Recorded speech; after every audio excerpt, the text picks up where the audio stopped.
I'm Lisa from Transmission, and today I want to talk about some of the myths about transitioning. First of all, there are all sorts of myths about the procedure of getting your initial referral. So you don't have to go to a psychiatric panel, you don't have to be seen by a psychiatrist or anything else. You can literally go to your GP, tell your GP that you've been struggling with your gender identity, or that you feel that you are trans or gender variant, and that you would like a referral to the gender clinic. Your GP should know what to do. If not, if you go to our website, or if you go onto our Facebook page and contact us, we've got a very simple procedure about how your GP should do the referral, so you can get that from us. But it is a very simple thing. Once your GP's done your referral, you'll get a letter through the post which says, "Hi," whatever your name is, you're now on our books, you're now on our system, and you will hear from us in due course. What you'll then get is there will be a massive long wait, and that waiting time will be potentially a few months, anything up to a few years, until you get your first appointment at the gender clinic. Your first appointment will be an assessment appointment now. That assessment appointment, there isn't a set rule about what you should wear. You can literally turn up wearing whatever you want. Now, it used to be, the myth was that you had to wear twin set and pearls, Laura Ashley twin set and pearls, because it used to be in the bad old days that psychiatrists and the people at the gender clinic would take one look at what you were wearing, and if you weren't dressed in the way they thought you should be dressed, they basically would say that you're not trying hard enough. That's not the case these days. So trans girls can turn up in jeans and t-shirts, they can turn up in a hoodie, and they can turn up in a full, dress and frock and whatever. In the same way the trans guys can turn up. They don't have to wear binders. If they are wearing binders, that's fine, but there isn't any necessity for that anymore. When you first go through the gender clinic process, the gender clinic won't tell you whether you're trans. They won't tell you whether you're trans enough. They won't tell you anything of that. It's down for you to make that process yourself and to actually come to those conclusions yourself. What the gender clinic will do is we'll work with you and basically try and ascertain what you want from them, whether you want to have full surgical intervention. So for guys, that will be either metoidioplasty or phalloplasty eventually, but initially a mastectomy, double mastectomy, but not every guy wants that. For the girls, it could be, they don't do breast augmentation on the NHS anymore, but it's whether you want a vaginoplasty, whether you want a functioning or a cosmetic vagina, and also they'll work out about hormones. Now, as I say, there is no set rules. Everybody's different, so some people will want to go on hormones and then have surgical interventions.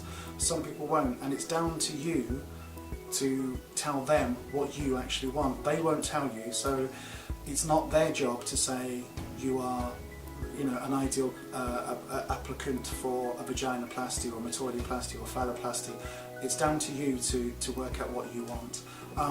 There is a BMI element to this, so that if you are overweight, you have to get your BMI down to 35 at minimum for men who want to have mastectomy and top surgery, and for the girls and for anybody for lower surgery, the BMI is between 28 and 30, so you've got to really get that down. If your BMI is above that, they will remove you from the care pathway until your BMI is closer to that point, and then they'll re-engage you with the clinic. So that's a really, really important one, and a lot of people don't tell you that when you first see the gender clinic. So some of the other myths and that around transitioning, I've not become a woman, I've just become myself. I was never a male, I was never a boy or a man. I lived in a role that was assigned to me. It wasn't that I was a little boy that grew up into a woman.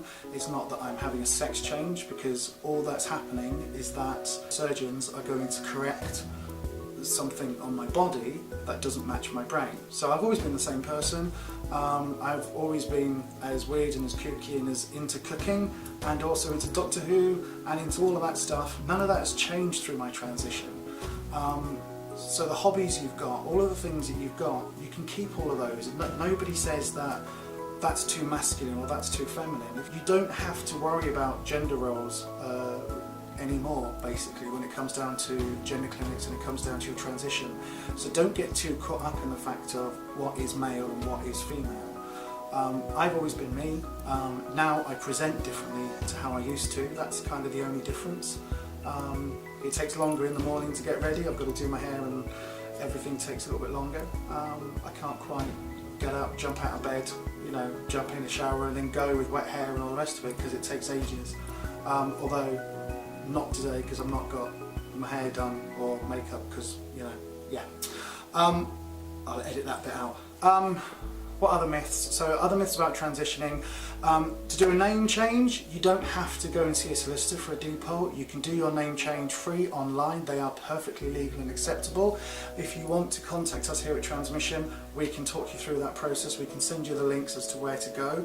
If you are in Bradford or Leeds or around where one of our transmission groups is, come along and ask the facilitator of the group, because we can actually arrange that for you. So one of our friends was recently quoted £200 to do a depot at their solicitor. I had mine done through a solicitor because before I knew that I could do it for free, and mine charged me £15. So there's an awful lot of good and bad practice when it comes down to solicitors, but you can do it for free, you can do it online. That's perfectly valid. Other myths are you're not going to be recognised as your true gender without a gender recognition certificate. Well, that's bollocks. My depot has been changed, my title's been changed, my driver's licence, passport, banks, all of my legal documentation is all under Miss. I don't have a gender recognition certificate. It makes no difference in my everyday life. The only difference a gender recognition certificate would make is if I'm getting married, if I go to prison, or when I die. They're the only three things. The only thing a GRC does, a gender recognition certificate does, is reissue a birth certificate. That's all it does.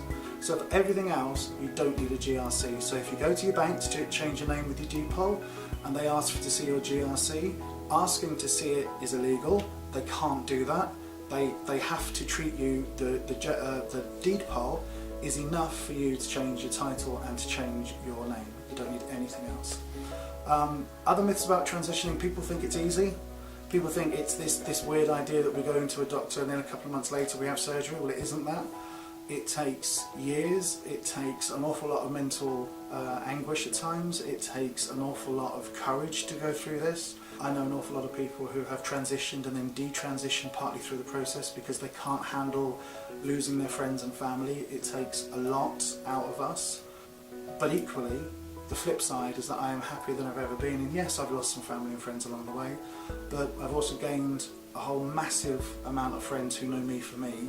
I've gained a partner and a fiance who I love just incredibly, that accepts me totally for who I am, and I've got people in my life that I now care about and who care about me. Yes, I've lost family and friends along the way, but you know what, it's all worth it. The one thing I'd say for you watching this, if you are somebody who is in the early stages of questioning their gender or knows that they are trans but hasn't come out yet, don't be under any pressure, don't try and rush it. If you are not safe, if it's not safe for you to tell everybody and to come out, then don't do it. If you're in a situation where you're living with family or you're living with friends and you coming out is going to put your life in jeopardy or is going to put the roof over your head in jeopardy, then don't do it.